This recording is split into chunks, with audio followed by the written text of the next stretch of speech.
Deuteronomy 25. When people have a dispute, they are to take it to court and the judges will decide the case, acquitting the innocent and condemning the guilty. If the guilty person deserves to be beaten, the judge shall make them lie down and have them flogged in his presence with the number of lashes the crime deserves.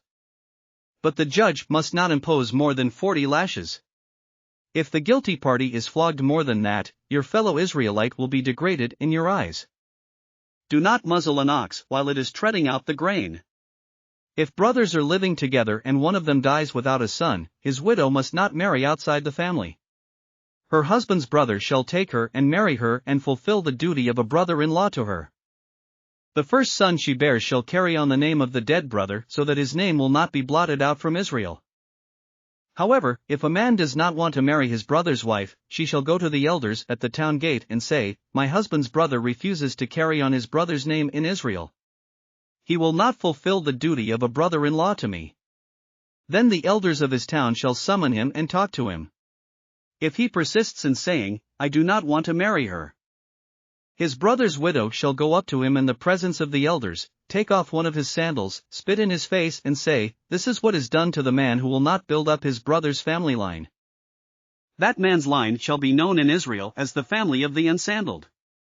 If two men are fighting and the wife of one of them comes to rescue her husband from his assailant, and she reaches out and seizes him by his private parts, you shall cut off her hand.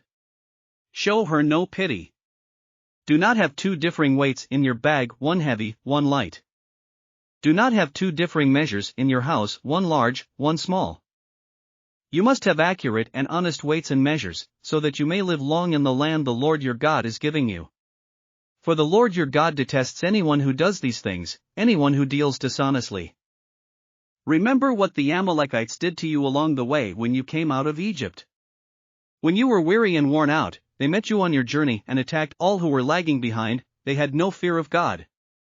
When the Lord your God gives you rest from all the enemies around you in the land he is giving you to possess as an inheritance, you shall blot out the name of Amalek from under heaven. Do not forget. Thanks for listening to another chapter of the Bible. At My Faith Fuel, we believe a good coffee fuels your faith and energizes your day. Please visit myfaithfuel.com to explore our delicious coffee blends. Part of each purchase goes to training worshipers around the world.